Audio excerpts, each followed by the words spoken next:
start the recording. Okay. Once we will put the recording of the session up on the SPE Net Zero website, along with copies of Katriona's slides. So by way of introduction to Katriona, she is the Chancellor's Fellow in Energy and Senior Lecturer at the University of Edinburgh. Her full biog, or fuller biog, is, you'll have seen on the registration, but she's got a very impressive portfolio of research, funding, and leadership in the field of hydrogen energy storage. Some particular things I noted was she was the lead for the IEA on Hydrogen Storage Task Force. She's been an advisor for the Scottish Parliament Committee on Hydrogen and CCS, and is also for the Department of Energy, UK Department of Energy, Security and Net Zero. She advised the Hydrogen Advisory Council. Brief highlights, Katriona, but without further ado, I'm going to stop sharing my screen and hand you over to Katriona. Fantastic. Thanks very much, Barney. And it's very nice to see you. And thanks for joining us for this talk. I'm going to start sharing my screen so that keep me in order in terms of what I'm supposed to be talking about. So yes, yes, you very generously allowed me to, let me just check, I'll close. Right, I'll close that down. Right, hopefully everybody can you all see my screen okay? I'm seeing it fine, Katriona. Perfect. That's lovely. Fabulous. So yeah, so what I'm going to talk about is some of the work that we've been doing on geological storage of hydrogen for net zero. So the talk will be in two halves. The first half is more about the justification behind hydrogen storage and why we're interested in it. What's the fuss about? Why does everybody seem to be talking about hydrogen? And then the second half, we certainly get into a little bit more technical detail and look at some of the more pore scale processes and have a look at that and draw on our kind of learnings from oil and gas. So yeah, that's what we're going to do. Whole team of us working on this in Edinburgh University. So this is not by any stretch of imagination a single endeavour. And we've got a wonderful team of researchers and students working in hydrogen storage. So we know the story. Yeah, everybody's aware of the challenge that we're facing. You know, we've really got to start tackling our energy. The figure on screen shows the emissions really coming and the sectors that are responsible for the UK emissions anyway. And that big red circle around the back is showing where those emissions are coming from any fossil fuel use. So that was based in 2020, and we're looking at about 78% of our annual emissions coming from some form of use of fossil fuels across all sectors. And of course, we have been making reasonable progress in terms of decarbonising our energy system. You know, we have reduced our emissions from electricity, but you know, these were the kind of quick wins really. We've done a little bit on energy efficiency, still much to do on that, few heat pumps installed, but really that key one was switching from coal to gas power generation, and of course that increasing variable renewable energy. But you know, there's still an awful long way to go in terms of decarboning our electricity. And we've got even further to go in terms of reducing the emissions from those harder to electrify or decarbonize sectors, which still get around about 80% from our fossil fuels. So, you know, we've got a big challenge ahead of us, and we all know that. It's, you know, I'm not telling you anything new, but I always think that it's really just kind of important to remind ourselves of that scale ahead. And this is particularly relevant, of course, for hydrogen, I think. So the graph on screen shows the excellent work from Grant Wilson in terms of, you know, visualizing the scales and patterns of British energy use. So the blue wiggly line that's going up and down is our total gas demand, most of which is for domestic heat.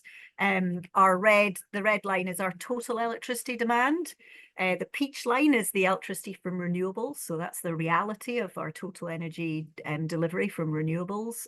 So despite the fact that you may have apps that say suddenly all your electricity is coming from renewables, it's really not. And then the black line, the more blocky line, is the representation of energy from transport. But what's really key is that, you know, in amongst this, if we're moving towards net zero, the first thing I suppose we need to do is really reduce that demand overall in general. So that's things like energy efficiency, insulation, you know, try to smooth those curves out and reduce that overall demand. But these require quite significant investments and changes in customer habits. And that's, you know, for any of us, that's hard to do. You know, so what we've really got to do is accept that, you know, we still have this kind of interseasonal variability in our heat demand, because we're not going to be able to insulate our houses to the standard that will be required. So, you know, you can see a energy rise or a requirement rising from kind of, you know, 2,000 to 4,000 gigawatt hours over a matter of weeks. And if we're going to be suddenly doing everything through renewables, that's going to be very challenging, because that's currently delivered by gas.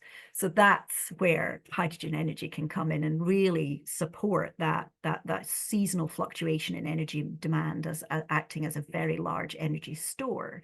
And then, of course, we've got that increased renewable energy, which is by default variable. So, you know, you can even see that on the peach line, that you've got this real challenge of how do you deliver a steady base load when your energy system is running off a variable source of energy. So again, you know, that requires energy storage, and this is where hydrogen can come in and help. And then on top of that, even if we're to electrify everything, you've suddenly got a 1,500 gigawatt hour a day demand of energy for transport. And at the moment, that's almost entirely delivered from fossil fuels. So if we're starting to electrify that and get out into electrical vehicles, again, that's going to be quite a challenge in terms of delivering that same energy that hydrocarbons so beautifully do at the moment. And that's really one of the, I just think it's really important to keep recognizing these challenges ahead, because it's not going to be easy, and we're going to need a lot of things to help us. So one of the things we can do is use hydrogen, and hydrogen can do two things really very well. It can support the renewable energy system. So, you know, absolutely electrify everything that we can, but we cannot electrify everything without energy storage. So hydrogen can provide that massive, large-scale, grid-scale energy storage, and it can support that large-scale renewable integration and power generation as well. So we can, you know, you can do gas to power, you know, using hydrogen in the same way as you can with natural gas today. And then the kind of more sort of bespoke area that hydrogen can support is really in helping to tackle those harder to abate or harder to electrify sectors. So that's supporting the decarbonisation of heavy duty transport, which is going to be really challenging to electrify. You know, put that renewable feedstock in. So, you know, hydrogen captured CO2 and creating these synthetic fuels and providing renewable feedstock for industry. We've got the decarbonisation of building heat, industrial energy use, and decarbonising power generation. And what I think is also interesting is that if we're looking at blue hydrogen, for example, to support the energy transition, that can't happen without carbon capture and storage. So it's possible that hydrogen can also support the development of CCS, because to make blue hydrogen, the cost of CCS is included in that. So if you look at the projections of grey hydrogen against blue hydrogen costs, it's $1 a kilogram more expensive to create blue hydrogen than it is to create grey hydrogen. The only difference is the storage. So you're building in that cost of carbon capture and storage, which of course at the moment that there isn't really a commercial case for CCS. So hydrogen can possibly support that as well. So, you know, you can see that it's got potential to do quite a lot that might be quite helpful. You know, it's just on that kind of tipping point of recognizing these, and you know, in recognition of that, what we're seeing now is that most of the EU and UK net zero scenarios that have been modeled, the ones that successfully reach net zero by 2050, include a contribution from hydrogen. So anything that any of the scenarios, future energy scenarios that don't have any hydrogen, either for energy storage or to tackle the harder to decarbonize areas, they simply don't reach the targets that we've set by 2050. So, you know, in a way, we can't really, at the moment, we can't really get away from it if we're going to be serious about meeting these net zero targets. And just to give you some idea of the volumes of hydrogen in general that will be needed, the UK net zero strategy suggests that even if we go full electrification, so try and electrify everything, we're still going to need 240 terawatt hours per year of hydrogen required by 2050. And that will, of course, be for that intraseasonal energy storage to balance the variable renewable energies. And if we start to include a little bit of hydrogen for heat, then that rises up to 500 terawatt hours of hydrogen. So, we really are looking at very significant numbers. The national grid future energy scenarios are not hugely different. Again, they say the same thing. So in that consumer transformation, which is their high electrification scenario, over 100 terawatt hours of hydrogen is going to be required by 2050, rising to 590 terawatt hours per year of hydrogen for that system transformation, which includes hydrogen for heat. So, these are significant numbers of hydrogen that we're going to need in order to deliver on our net zero targets. And my goodness, there's a whole host of policy documents to support this. It's almost impossible to keep track of what's happening in the policy sphere at the moment. And this, I always quite like, I just put this drawing together just to kind of show you how many policy documents are coming out. I mean, don't forget, hydrogen only came on the kind of map as a concept in 2018, and some of us were just beginning. I mean, many of you will have been working it for a long time, but in terms of its putting it on the map, as it were, it was really that Committee for Climate Change report, which looked at the role of hydrogen in the low carbon economy, that started that in 2018. And then since 2020, we've had a whole host of policy documents that really started to bring in and consider hydrogen. And then by 2022, we had the net zero strategy and on to, all of that work on hydrogen kind of strategy, the sort of heat for buildings, the net zero strategy, and then of course, compounded by the British energy security strategy that came out in response to the invasion of Ukraine and the gas prices crisis, and that recognition actually that we need to diversify our energy mix and make ourselves less vulnerable. So that then really ramped up the ambitions for hydrogen, doubling our production targets and really working on that. So, we have a whole host of steps. We've now got policies in place to fund these ambitions. We've got the hydrogen transport and storage business models, which are now underway, and really that hydrogen net zero investor roadmap. So, it's, as I say, it's really come along in the last few years, and what incredible progress we've made in that short period of time, I would say. And I just want to kind of specifically focus on energy storage, because that's really the key kind of the thing that hydrogen can really unlock, because it can absolutely support that renewable energy system or a decarbonized energy system. So the figure on screen just shows a sort of energy flow diagram that tries to, I'm not sure if it successfully does it, I've just started pulling this together, but it starts to think about why we need energy storage, what scales we need energy storage at. So on the left-hand side, we're looking at the sector that might need that energy storage. So whether that's our decarbonized electricity grid based on variable renewables, whether that's decarbonized industry, decarbonized transport, just supporting the hydrogen gas network and the line pack, and of course, if possible, or if it comes onto the map, then decarbonized heating as well. And all of these require a whole host of scales of energy storage. So of course, we need short-term storage, we need grid balancing, we need peaking plants, we need price shifting and arbitrage. So we've really got this need for quite a lot of short-term storage. But more than that, and this is where hydrogen comes in, is that medium term and long term storage. So, in terms of kind of that medium term, we're looking at maintenance cover. Electrolyzer production could be off for 10 days. So what do we do when that's getting covered? How do we arbitrage the cost of producing, say, blue hydrogen when maybe gas prices are a bit lower?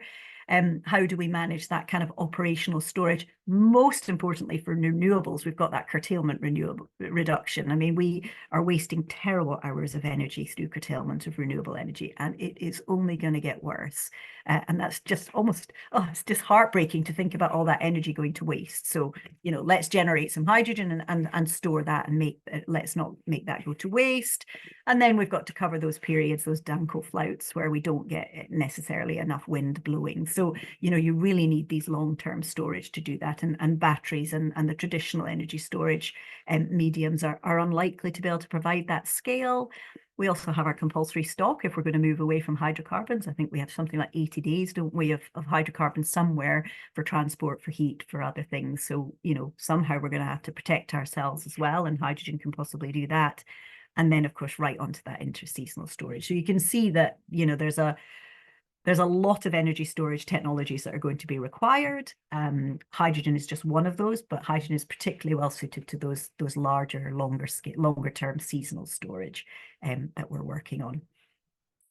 And if we think about scales of energy storage, so I've kind of highlighted how much hydrogen we think we might need in a decarbonised energy system. But if we continue with that idea of energy storage, if we look at the moment at our energy storage, so the graph on the left is showing you the energy stored in the UK in 2019. Note it's got a logarithmic scale. So although the pumped hydro, hot water tanks, batteries and biomass look very impressive, they're really very low in terms of the total terawatt hour energy stored in the UK. And the vast majority of it is coming from hydrocarbons, whether it be coal, gas or crude oil and petroleum. So we've got a big challenge ahead of us to move away from that level of storage. You know, I'm certain pumped hydro, thermal storage, grid connected batteries, that will all increase, but whether it can increase to, you know, hundreds of terawatt hours of storage, it's really challenging to see. So on the right, these are just some of the decarbonised energy storage estimates for 2050 in the UK. So the Bayes report in 2022, looking at long duration energy storage, was estimating kind of between 11 and 17 terawatt hours of storage. Big capacities of storage. The future energy scenarios from National Grid in 2023, the 2024 one will be just coming out. They're looking at anything between 19 and 56 terawatt hours of energy storage, depending on what scenario you're looking at.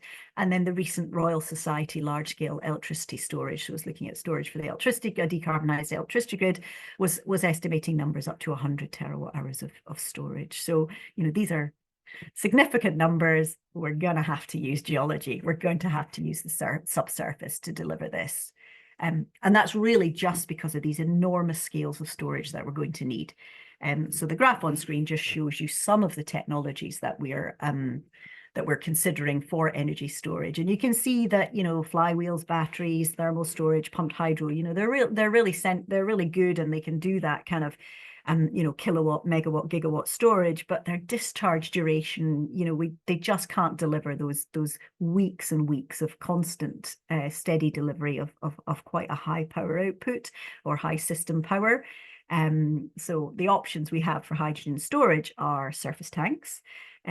We have our line pack, of course, for the conversion from natural gas to hydrogen. It's going to lose a third, or it's going to only be a third of the same energy density. So we're going to need additional storage in addition to the line pack, a line pack plus.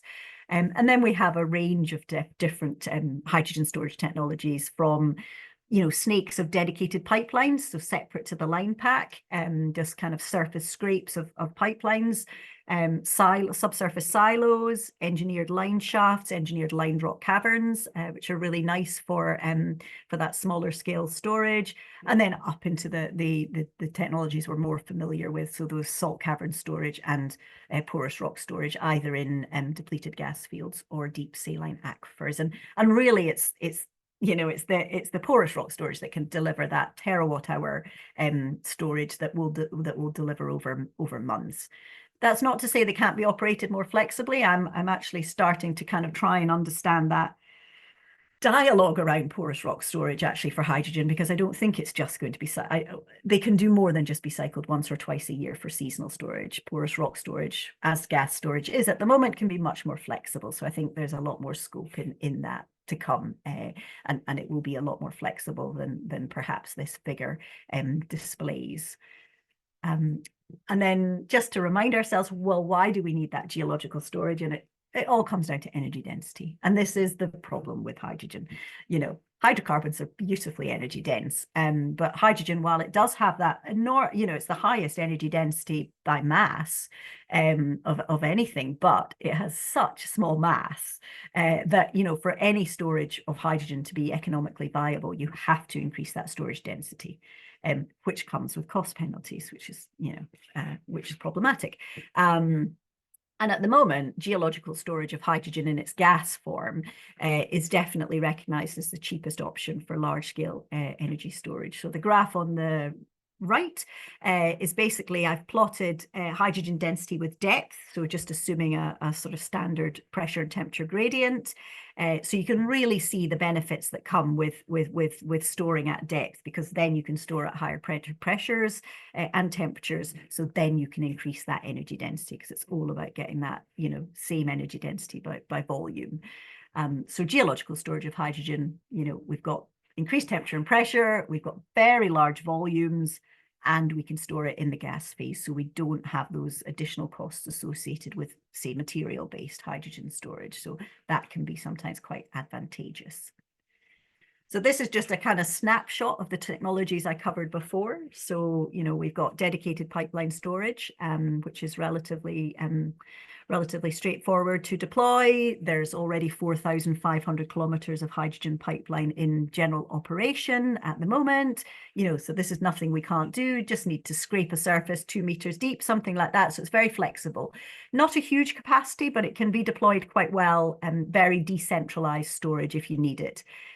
Subsurface silos are really just a kind of step beyond that. They're kind of bullets of subsurface tanks. You cluster about 7 of them together. They can take up to 300 tons of hydrogen per canister.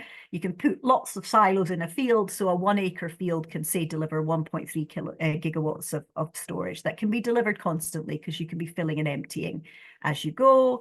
Moving up the scale, we've got lined shafts and lined rock caverns. So shafts are slightly smaller than caverns, but these require, you know, kind of intact rock, and they rely on a cement liner or a concrete liner and a steel, you know, a steel liner to hold everything, keep things gas tight. But you're benefiting, of course, from the subsurface delivering you that confining pressure. So you don't need quite as much material as you would to hold the same equivalent storage density on the surface. And then, of course, onto our salt caverns and porous rock reservoirs, where we're much more au fait with gas storage operations within those. And again, each one of those moving up in scale and with the capacity to deliver over a long period of time. And then, of course, there's the question of, well, what experience do we have in this already? And the answer is really rather quite a lot. So we stored hydrogen as town gas, admittedly. So it was 60%, roughly about 50 to 60% hydrogen in aquifers for decades before natural gas came online from the North Sea. So Germany, France, and the Czech Republic had very large aquifer storage of town gas. The thing about town gas actually is, because it's got CO2, it's got methane, it's got CO in it, it's a much more reactive gas. So you could argue that because that was successfully and commercially stored, pure hydrogen is going to be even easier in a way. And as I say, these were operated for decades, and many of the sites have now been converted to natural gas storage in the first place. We've been storing hydrogen in salt caverns since 1959 for the chemical industry. So there's 3 caverns in Teesside, and then there's a few caverns in the US as well. These have not been cycled so fast, but you know, they've been holding hydrogen. The wells, everything is staying intact. The production, everything is good, and the purity is obviously high enough as well. We have the interesting biomethane projects. So that's the High Chico in Argentina and underground sun storage in Austria that you may be familiar with. They're really quite nice examples. It's funny now, you know, when you think about it, 10 years ago, both of these projects started, and biomethane was all the rage. That's what everybody wanted 10 years ago. So it made perfect sense that you would generate some hydrogen, capture some CO2, pop it down into the reservoir, let the bugs do their stuff, and they would eat the hydrogen and convert it to methane, thereby arguing that you're generating biomethane. You know, now the appetite's changed. We want hydrogen storage, and we don't want the bugs eating it. But it, you know, so these projects are evolving into 100% hydrogen storage projects now, you know, because that's the way things are progressing. And then the one I really like is the hydrogen storage in lined rock caverns. That's the Hybrid project in Sweden, and that's looking at decarbonized steel production. And they've dug out a lined rock cavern and are already gas tight testing that with hydrogen. So they've sealed off a part of their cavern and have that pressurized with hydrogen. So, you know, really good progress being made for that. And then, yeah, just as a summary to say, goodness me, look at the progress we've made. You probably can't read my screen, so you know, hopefully you'll have the slides out. But there are 45 hydrogen storage projects already underway or in planning around the world. A lot in Europe, in a range of in salt caverns, depleted gas fields, and lined rock caverns. So you know, all of this has happened since, you know, just in a few years. So I think this shows a really significant commitment, investment, and optimism, I would say, about hydrogen storage in geological formations. So, you know, that picture, I think, says 1,000 words really in terms of how things are being viewed, and how the kind of industry is progressing in such a very short period of time. And you know, many of those have oil and gas partners involved with them, particularly for the porous rock storage and indeed the salt caverns as well. So yeah, that's the first talk, and I'm really happy to take your questions and yeah, hear what you think. That was fantastic, Katriona. Thank you very much. And I see some people have just started to put their questions into the chat function. Apologies, I should have advised you at the start to put your question into the chat function, but please go ahead and do so now. We'll take some questions now and more questions once Katriona's finished her second talk. A quick question from me, well, two questions in a way.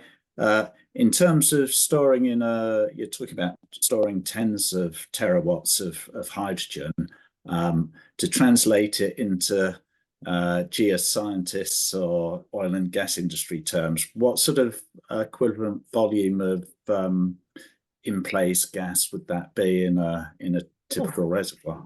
Oh, Barney, that is a good question.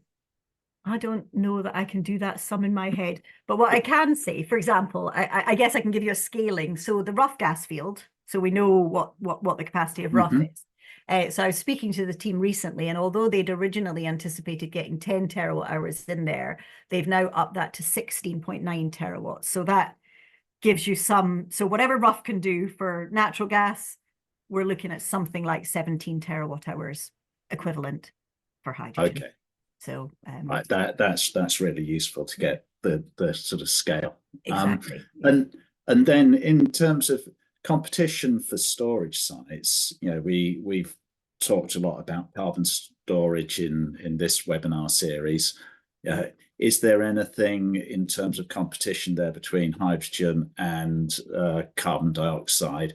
And are the regulatory regimes similar in terms of monitoring and getting approvals and so on? Yeah, that's a question that I could answer in hours, but I'll give you a quick one. So first of all, I guess when you're looking at, if you were, say, for example, selecting a site for hydrogen storage or CO2 storage, the first thing to remember, I suppose, is that for CO2 storage, you want to get it in there, you want to be injecting for 30 years, for example, and you want it to stay in place. Yeah, you want to trap it in as many different ways as you can.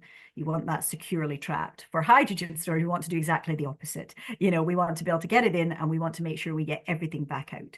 So in terms of those challenges, they're quite different, but actually that means that they need completely different sites. So just in a nutshell, to give you a kind of one sentence answer, hydrogen storage likes deep, hot, salty reservoirs.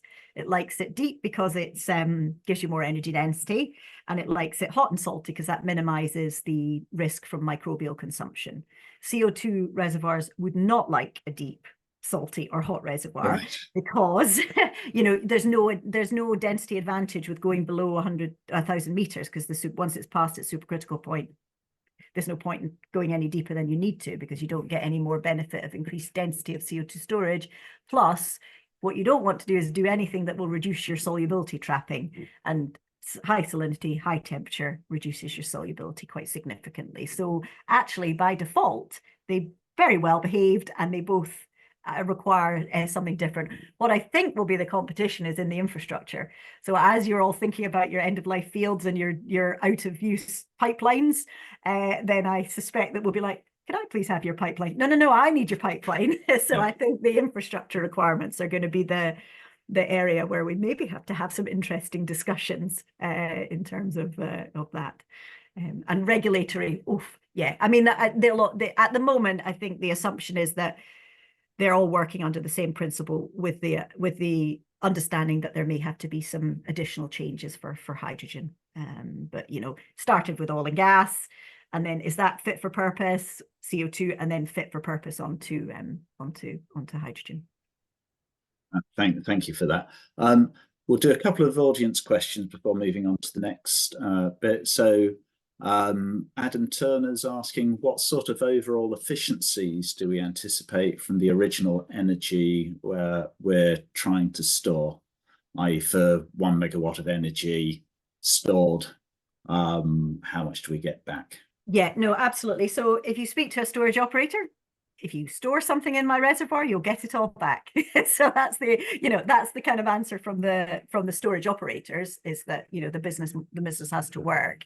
I think in terms of the efficiencies, especially for porous rock storage, you know, we are starting to look at that, and I think a lot of it will be manageable through what I'm kind of calling almost like CapEx. And actually, I'll deal with a little bit of those actually in the next talk, because we may be looking at, for example, some residual trapping of hydrogen. So thereby, that might have to just be absorbed as a CapEx in your initial kind of you know, budgeting. But so it's very hard at the moment, until these pilot projects are running properly. We really can't get a handle on those efficiencies. But as I would say, if you're a storage operator, if you store your gas in my store, you will get all the gas that you have paid to store back, and the storage operators will be working how to manage the efficiencies at the back end, and that's the number we need to tie down. Brilliant. And yeah, I see there are some other questions around the efficiencies. I think there's lots of good questions coming in. I think it's worth getting on to the second presentation now, so we make sure we cover that, and then we'll circle back and try and get some more of these questions, if that's okay. Perfect. Yep, that's fine. I mean, the challenge at the moment is just, you know, until these pilot projects get up and running, the numbers are theoretical at the moment, and that's, you know, so that's the way it goes. But anyway, yeah, so now I want to take you right down into the pore network and start to explore some of the more technical challenges that are happening with hydrogen storage. So I shall just reshare my screen. Here we go. Share. Okay. Yep, that's seeing that fine. Lovely. Yeah. So that's great. So yeah, so what I want to talk about now, there's so many things I can talk about for hydrogen storage, but what I want to talk about now really is thinking about that hydrogen flow through the porous networks, and thinking about that displacement, thinking about those trapping, thinking about those efficiencies, you know, during storage in porous reservoirs, and taking those learnings from the oil and gas industry and that, you know, phenomenal experience in understanding how to maximize your pore network, and maximize your recovery efficiencies, and pull that down. So that's really what we're going to, I'll just close that down, sorry. That's what we're going to cover next. So a lot of the work I'm going to talk to you about are the results of the experimental investigations into hydrogen displacement and trapping that we've been doing at Edinburgh University. So it's a little bit biased towards the work we've been doing, but we've been really trying to understand and elucidate these questions, and have undertaken a suite of experiments to really evaluate that. How does hydrogen flow through the subsurface? You know, it's very buoyant, it's very light. You know, what does that mean? thinking about its displacement and its trapping. So we've been using X-ray CT imaging, using in-house and the UK Diamond facility, synchrotron facility, quite small cores for that. We've been using glass micromodels and visual cells, and then traditional cold flooding experiments as well. So I'm just going to kind of introduce you to a little taster of some of the findings that we've been observing. And these are just the beginning of the story, but mostly, I guess the main thing really is to highlight that actually through the High Store Pore project and the work we've been doing and the wider scientific community, we started off really thinking about those showstoppers. Is there going to be something that happens in the reservoir that just makes hydrogen storage in a porous rock an absolute no-go? So we've looked at the geochemistry, microbial work, and all of these kind of pore scale processes, and the answer really is no. From a geochemical point of view, there's very little reactivity that happens. The only thing we can identify that might be a risk is pyrite reactions at very high temperatures, but they have to be really high temperatures, and there's not, yes, there's pyrite in there, and that reaction can cause hydrogen sulfide, but not a huge amount. For the microbiology, what we know now is that the bugs don't like any, they go to sleep after at high temperatures above 122 degrees. So for anyone with a high temperature reservoir, if your temperature is above 120, of which there's 9 or 10 in the North Sea alone of depleted of out of end of life gas fields that already have those temperatures, they're a perfect hydrogen store, because the as long as you keep it above that, then the microbes will be inactive. So this is really talking about the displacement and trapping that I want to show you about. So this work started quite a long time ago, really, when I was thinking about that back in 2016. And we were starting to look at how, well, really it was noble gases actually might flow through CO2 saturated rock, because we were thinking about it as a tracer. So what we can see, the top graph and the colored bars, so those are the concentration curves of a pulse of a gas coming through a CO2 saturated dry rock, admittedly. So what we can see when you see basically the colored pictures are like a bird's eye view of the concentration curve. So the red color is where you're reaching the maximum concentration. So it gets to see that how tight the curve is and how quickly the arrival is. So, the earlier the red appears, the quicker it arrives, and the longer that whole bar is, then you've got that kind of spread of diffusion and dispersion.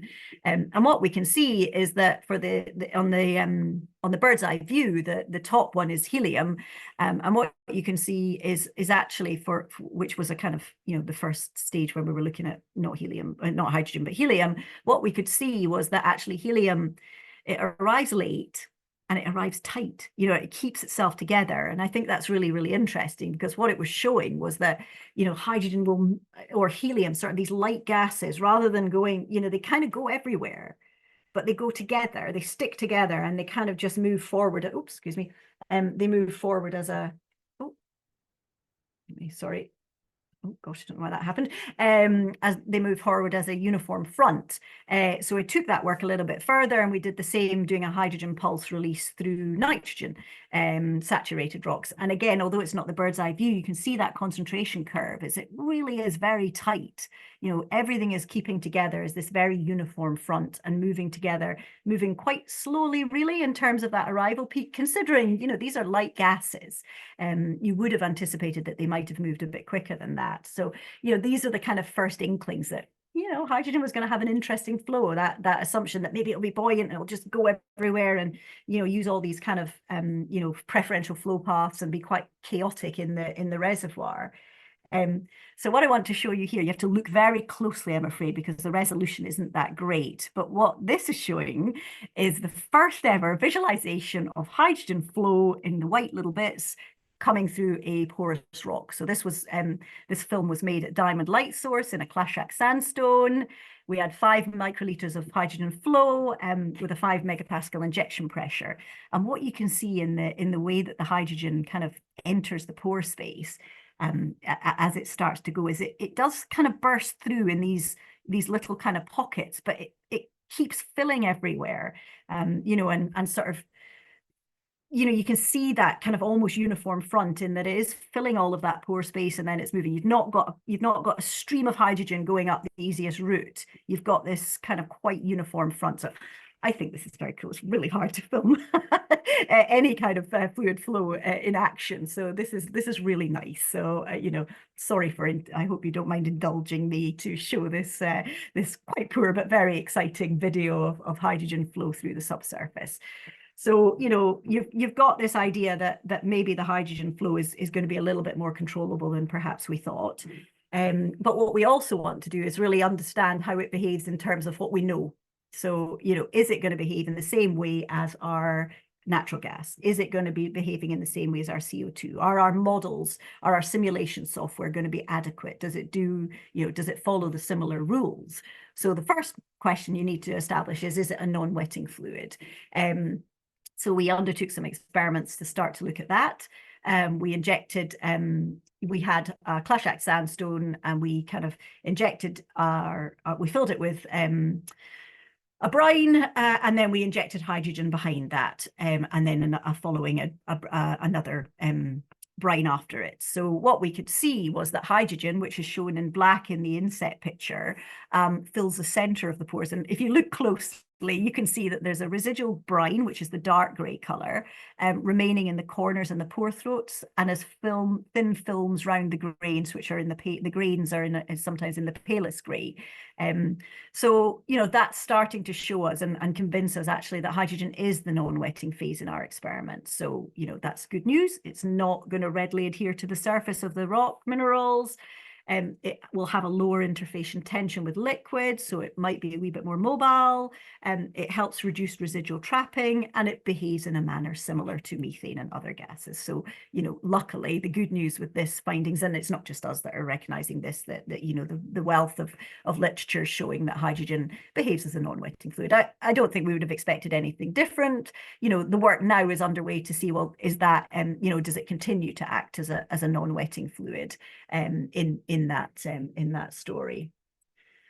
And then we've also got, so good news is it acts as a non-wetting fluid. So the next question, particularly for hydrogen storage, is that residual trapping. Yeah, great for CO2, but not for hydrogen storage, because any residually trapped hydrogen is hydrogen lost. It's a commercial loss. And by being residually trapped, then it changes the effective permeability and it might impact our injection and production rates, which is, we don't want to see that again. So what we did here, this work shows some results of some cyclic injection we did of hydrogen injection into a 5mm diameter Clashak sandstone at 5 megapascals and 80 microliters per minute. So in the picture on the left, you can see the first cycle. So we have a primary drainage cycle. So we've our hydrogen displaces our water. So when you're looking at these images, the blue color or a single color represents a single connected pore network. So the more colors you see, the worse it is, the more unconnected pores you have, or fluid-filled pores or gas-filled pores you have. So what we see in the first cycle is that when we displace water with hydrogen, we're looking at hydrogen saturation of about 50%, but that hydrogen is fully connected in that primary drainage phase. And then when we follow that with our displacement by water, so we're doing that secondary imbibition phase, and we're using water to displace the hydrogen back out as if we're going through a withdrawal cycle. What you can see is that we do have these isolated blobs on the image, which is showing that we do have residually trapped hydrogen. And in this instance, it's around about 7%. So, okay, that's not ideal. We're losing 7% of our hydrogen during a drainage and an imbibition cycle or an injection and withdrawal cycle. So the next question is that going to get worse with every cycle? Is this going to be a cumulative loss? In which case, this is going to be problematic, because if you're losing 7% every time, you're not going to be very happy. So the picture on the right shows the secondary drainage and tertiary imbibition, so a second cycle. So again, what you can see is that when you bring in that secondary drainage phase, your hydrogen is displacing the water again. we're back to a well-connected pore network. Obviously, you can still see these little residual saturated blobs, but that turquoise color is very well connected. And again, we're back up at a hydrogen saturation of 47%, so not far off that primary drainage phase. And then most interestingly of all is that tertiary imbibition, so that second cycle where we're effectively withdrawing that hydrogen. The hydrogen, the water is displacing the hydrogen. And what we can see is that it's back at around about 7%. So this is encouraging, because actually what it is showing to us is, yes, there'll be a loss perhaps in that initial phase, but it might not be worse in subsequent cycles, which is good. So once it's reached its residual trapping, then it doesn't get worse with each subsequent cycle. And then just for the last slide, this is some work that we did to kind of explore this in a bit more detail. So we moved up in scale. We used 38mm diameter core samples, and we did 3 cycles. We've actually done more than that, but this picture just shows you 3 cycles of hydrogen and water injection. So we're looking at these drainage and imbibition cycles on 2 different sandstones, because of course the pore network is going to be really important in controlling the residual saturation. So that was something we need to understand, is how to minimize that 7%. Can we reduce that? Can we understand what the pore network influences are, so that we can choose the appropriate reservoir to minimize that initial loss through residual trapping? And what you can see here is, again, we see that initial change in hydrogen saturation from that first to the second cycle. So the 2 little graphs at the top are showing the fluid saturation of water and of gas. So we see that first drop in saturation, but then with subsequent cycles, we see that we don't see that drop again. It remains steady. So again, this is highlighting that things will not get worse in subsequent profiles. And we see that between the Witten and the Clashak sandstone, there are different saturations initially. So we do know that there is going to be a dependency of that residual trapping on rock type and pore network. Not to be unexpected, but it's going to be fun to unpick that. And that's a little snapshot of some pore processes for hydrogen storage. And yeah, really looking forward to your questions. So thanks very much. And I shall stop sharing. Perfect. That's fabulous. Thanks for steering us through that. That's some really interesting detail there, and quite encouraging as well in terms of getting good recovery through multiple cycles. Keep your questions coming in. I'll go back to some of the questions which were asked after the first section. So Steve Crawley's talking about injection rates in the gas phase and associated friction losses. What sort of rates might you get for injecting into these stores, and added to that, sort of extraction rates as well? Yeah, so again, I think they're modeled and they're theoretical. So we just need to understand what these are going to be, because we haven't really got a handle on the well diameter that we're going to need to get these rates and things like that. So I wouldn't like to put a number on it at the moment, because it's going to be very specific to the field. And the fields will be designed to deliver the production rates that are required for the application. But your question about corrosion and the other aspects of these higher production rates, I think, is really very relevant. It's an interesting one when you're thinking about gas pipeline transport. So for example, when you're looking at transporting hydrogen through a pipeline, you've got 1/3 energy density than you have with natural gas, just because of the energy density at the same pressure. But you can, because of the velocity you can get hydrogen at, you can actually flow it 3 times faster. So in terms of energy delivered, it's actually kind of works out about the same. It's not the same energy density in the pipeline, but you can flow it 3 times faster because of the velocities. So I think the production rates are going to be really interesting, because they will go fast, and they can go fast, and they're going to need to go fast to deliver the energy density or deliver that energy, bulk energy, that you're going to need. And I think there's going to have to be some work on the processes of that increased velocity in the reservoir, and how we're going to deal with that in the topside structures as well. So yeah, sorry to not give you an actual number, but I think it's going to be an interesting one. But I guess the bottom line is the fields will be designed to deliver the production rates that are required. That sounds like a good job for some of the engineers on the call to help figure it out. Yeah, absolutely. And sort of talking about the delivery, there's questions from Scott M about the distribution network and how quickly can it be installed in order to deliver these required terawatts of hydrogen. And also, similar, Peter Salisbury is asking about hydrogen for home heating. The costs of converting the pipelines, some of the safety issues. So can you comment on those things? Yeah, absolutely. And again, I think so. It's an interesting one, isn't it? That sort of perception of these challenges, because there are challenges, but I think they're all being addressed. So there are projects out there that are, we've got the H2 connect, sorry, the high LTS Futures hydrogen pipeline in Edinburgh to Granton. So that's working. That's a disused pipeline that is running from Grangemouth to the SGN project in Granton. And they're already starting to do exactly that. So looking exactly at, it's an old pipeline that they're wanting to repurpose. So they've spent a year worth of testing on the is it gas tight?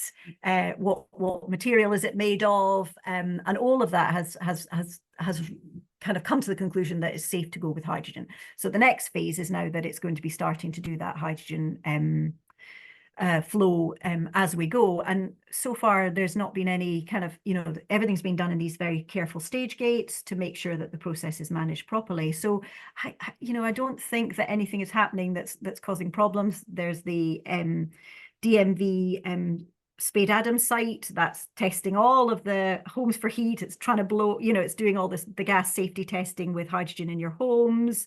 It's got all of the pipeline connectors, making sure they're safe, making sure we don't get extra fugitive emissions, because hydrogen is an indirect greenhouse gas. So we definitely don't want to be losing any of our hydrogen, both economically and from an environmental point of view. So I mean, I would say that these are challenges that are all being addressed through quite extensive testing, both by natural gas and all the gas network operators and all the pilot sites that are happening, all of those 45 pilot sites that are happening are having to deal with that. Compression is a big one. How are we going to be able to compress it? How many compressor stations are we going to need? Because hydrogen is going to need a lot more compression. So, all of these things are interesting technical questions, but I wouldn't say that they are, they're not showstoppers in a way. But yeah, I mean, all I can say is that all of these challenges are currently being addressed, and they're being addressed now. I would always say that with the hydrogen industry, we know where the, most of the people who are wanting to advance it are aware of the challenges and have research, and there's an awful lot of funding. Innovate UK, Ofgem funding, a significant amount of funding to address these exact questions, so that when we're ready to go, and of course the learnings will be super useful for the oil and gas industry, because it'll soon move to offshore pipelines, and you'll be in the same, you'll be able to benefit from all of that learnings. Do you feel it's progressing quickly enough? Because it sounds like there's a lot to I mean, do. It's absolutely, it's never progressing quickly enough, is it? And never more so with hydrogen storage, because these projects are advancing. But the problem is that you've got to make a business case for hydrogen storage, and that isn't there yet, because we can't even produce enough hydrogen to fill a balloon. Literally, we're hardly producing, and we were certainly not producing spare. We produce a lot of hydrogen in the UK, but we 24 terawatt hours a year, but we're not producing it for the open market. And of course, there's a user that the hydrogen use case is uncertain. So you've got this chicken and egg situation where we don't know that. But as I say, all of these, there's a lot of initiatives being put in place to encourage people, encourage the users. There's the HAR hydrogen allocation round. So we'll be looking at 125 gigawatts of production in the next couple of years, and HAR2 is coming on. So there will be more hydrogen available relatively soon, and the energy use case is developing. But of course, it takes 5 to 10 years to build a storage site. So how do you make an investment decision which is going to come to fruition in 10 years when hopefully the production is enough, when hopefully the users are ready for it. But yet at the moment, it's unknown. So that is, you know, that is difficult. And that's it's what the tricky. hydrogen storage, yeah, absolutely. And I mean, you know, that's what the hydrogen storage business model is designed to do, is to give you that cap and floor so that you've got that certainty in revenue until such time as you know that then the market forces will dictate the price appropriately. But it's not easy. I can see we're going to have to get you back for another talk, Katriona, because there's lots of questions, and you know, there's questions on the supply side and all sorts. But I think I'd like to sort of keep on the subsurface, because there's a question here from Nadir Fardin. Sorry if I've not got the pronunciation right. Thank you so much for a great presentation. By the way, there was somebody who loved your video, so that was good. Have you also investigated the effect of injection depletion of hydrogen using coupled fluid stress analysis? So really getting a geomechanical point of view on hydrogen's injection and extraction.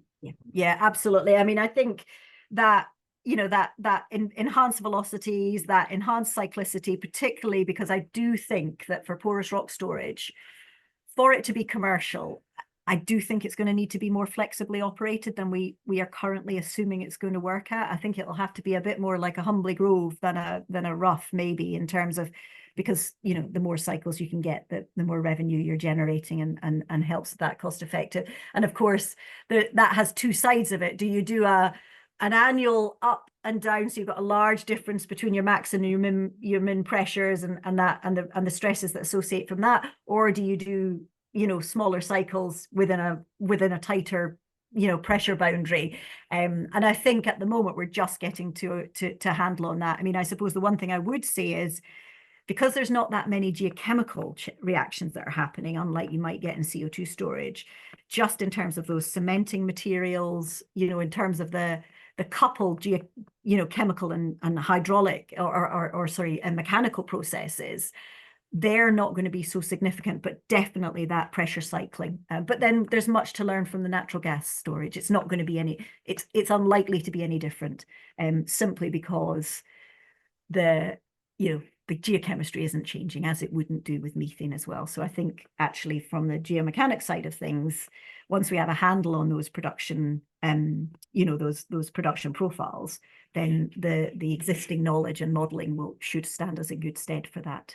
But it's a really nice question. I've got a couple of students looking exactly at that to understand that, and also to understand how that might mean on the cement bonding and how hydrogen might kind of interact with that as well. So yes, a good fun place for research. But yeah, hopefully that answers your question. Yeah, no, that's good. I mean, I think we could carry on talking on this subject forever. I've still got lots of my own questions, but we are just approaching 1:30. So I will bring that to a close there. Apologies to people who I didn't get around to asking their questions. But I really appreciate everyone's attention through the hour. And I particularly want to say thanks to Dr. Katriona for a fantastic set of presentations and being able to answer all our questions so effectively. Any other sort of closing comments, Katriona, before we say goodbye? I mean, I'm just sorry I couldn't answer all your questions because they're really brilliant. You know, if I could, I'd fire through them really quickly. But you know, I think it's I think there's cause for optimism. You know, we do hope that you know, we're certain that the cost of hydrogen production will come down. It has an important role to play, and I think geoscientists and the oil and gas industry have, as with CO2, have a vital role in enabling this net zero transition. So you know, it's an exciting time to be working in the industry and to be looking at that. So thanks very much, everyone, for joining me today, and thank you for inviting me. Absolute pleasure. Absolute pleasure. Thank you very much, and we will look out for your emails about the next webinar, which we may miss a month in June, come back in July. But we'll see. We'll keep you posted. Right. Thanks, everyone. Bye. Thank you very much. Bye.